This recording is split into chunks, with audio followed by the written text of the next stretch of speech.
నడుస్తుంది.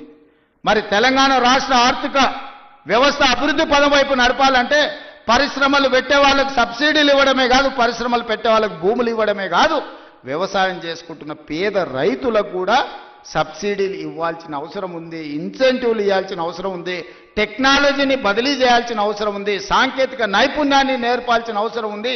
ఈరోజు టెక్నాలజీలో ఏఐ టెక్నాలజీ వచ్చింది.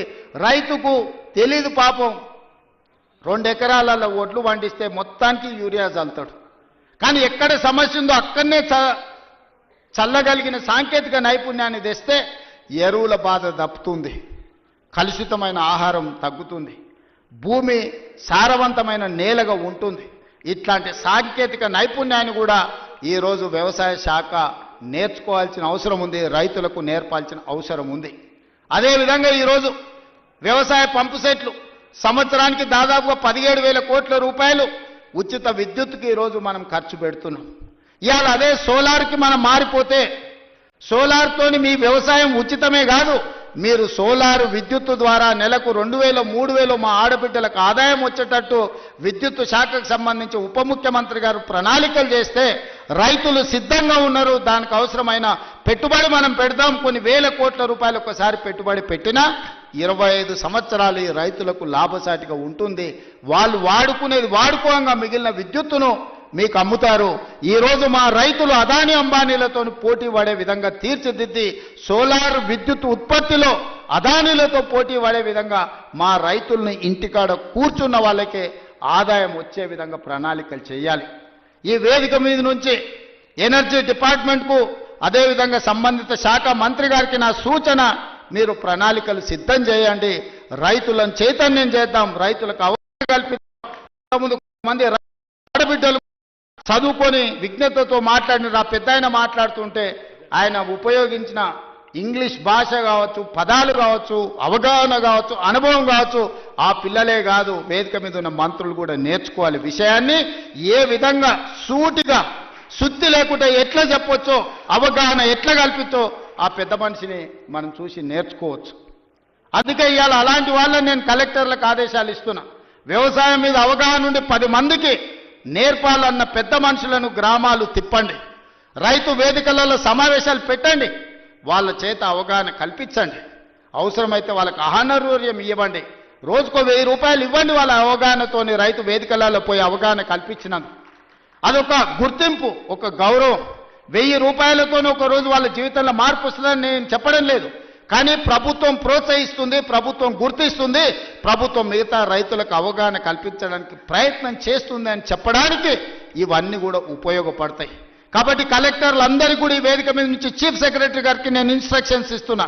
కలెక్టర్లందరినీ కూడా మీరు కలెక్టర్స్ కాన్ఫరెన్స్ తీసుకొని సోలార్ పంపు సెట్ల వల్ల ఉన్న ప్రయోజనం ఈరోజు రైతులకు వరే కాకుండా ఇతర లాభసాటి పంటలు ఏ విధంగా పండించాలి, భూమి యొక్క సారాన్ని చూసి ఏ భూమిలో ఏ పండ్ల తోటలు వస్తాయో, ఏ భూమిలో ఏ కూరగాయలు పండుతాయో, ఏ భూమిలో ఏ పంట అధిక దిగుబడి వస్తుందో, అది మొక్కజొన్న వస్తుందా, లేకపోతే పత్తి వస్తుందా, మిర్చి వస్తుందా, లేకపోతే కందులు వస్తాయా. మా కొడంగల్ తాండూరు ప్రాంతంలో మేము కందులు పండిస్తాం. దేశానికే మా కందిపప్పు అంటే, తాండూరు కొడంగల్ కందిపప్పు అంటే దేశంలో గొప్ప పేరు. ఏ ఏరియాలో ఏ పంట వండుతుందో, అచ్చంపేట ప్రాంతంలోకి పోతే దోసకాయలు వండుతాయి. దోసకాయ కందిపప్పు ఎంత బ్రహ్మాండంగా ఉంటుందా, చికెన్ మటన్ కూడా వనికిరాదు దాని ముందర. ఇప్పుడు ఆ పిల్లలకు తెలియకుండానే పోయింది.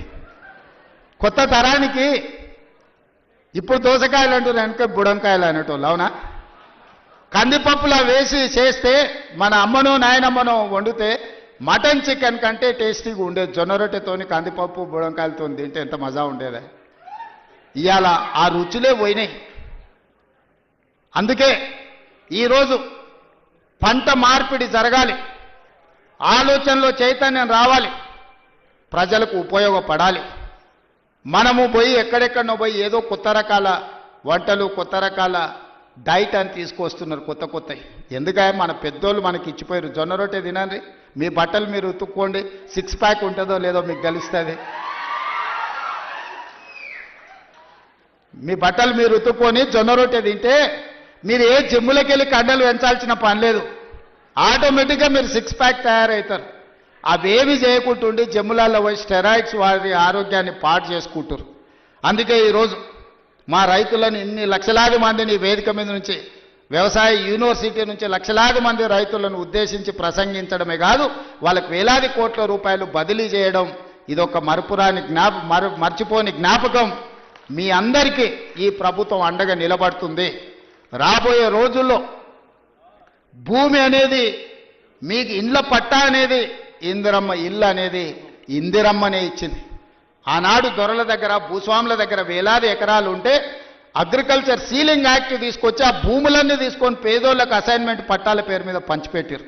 అటవీ ప్రాంతంలో ఉన్న ఆదివాసులకు లంబాడ సోదరులకు పోడు భూముల పట్టాలు ఇచ్చి వాళ్ళని భూ యజమానులను చేసింది. ఇల్లు లేనోళ్లకు ఇంటి పట్టా ఇచ్చింది. ఇల్లు కట్టుకోలేని వాళ్ళకు ఇందిరమ్మ ఇల్లు కట్టించింది. డబుల్ బెడ్రూమ్ ఇల్లు అన్నాడు. ఎవరికన్నా ఇక్కడ ఉన్న పేద రైతుకు డబుల్ బెడ్రూమ్ ఇల్లు వచ్చినాదే. కానీ ఇవాళ లక్షలాది ఇందిరమ్మ ఇల్లు ఇవ్వడానికి మనం ముందుకు వచ్చినాం. మీరు ఇల్లు కట్టుకోండి, ఒక ఇంటి వాళ్ళు కాండి, ఉన్న ఊర్లో ఇల్లు, ఇంత వ్యవసాయ భూమి అనేది మన ఆత్మగౌరవం. అంతకుమించి రైతులు ఏం కోరుకుంటలేరు. వాళ్ళు కష్టపడ్డ పంటకు వాళ్ళు గిట్టుబాటు ధర అడుగుతారు. అవి కూడా ఇవ్వలేని పరిస్థితిలో ఈ ప్రభుత్వం లేదు. మిమ్మల్ని ఆదుకుంటుంది, మీకు అండగా నిలబడుతుంది.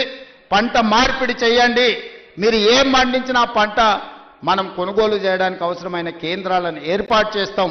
నాకు మంచి టీం ఉన్నది, మంచి మంత్రులు ఉన్నారు, అనుభవం కలిగిన వాళ్ళు ఉన్నారు.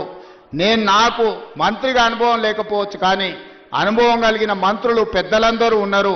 వాళ్ళందరి సహకారంతో ఒక మంచి పరిపాలన అందించి తెలంగాణ రాష్ట్రం దేశానికి ఆదర్శంగా నిలబడే విధంగా తెలంగాణ రాష్ట్రం ఈ దేశంలోనే మొదటి స్థానంగా ఉండే రాష్ట్రంగా తీర్చిదిద్దే బాధ్యత తీసుకుంటాం. ఎవరు ఎన్ని గోల పెట్టినా, ధర్నాలు చేసినా, రోడ్డు మీద బండి దొల్లినా, తొడుక్కున్న బట్టలు చించుకున్నా 10 ఏళ్ళు మన ప్రభుత్వమే ఉంటుంది. నేను ఈ మాట చెప్పదలుచుకున్నా.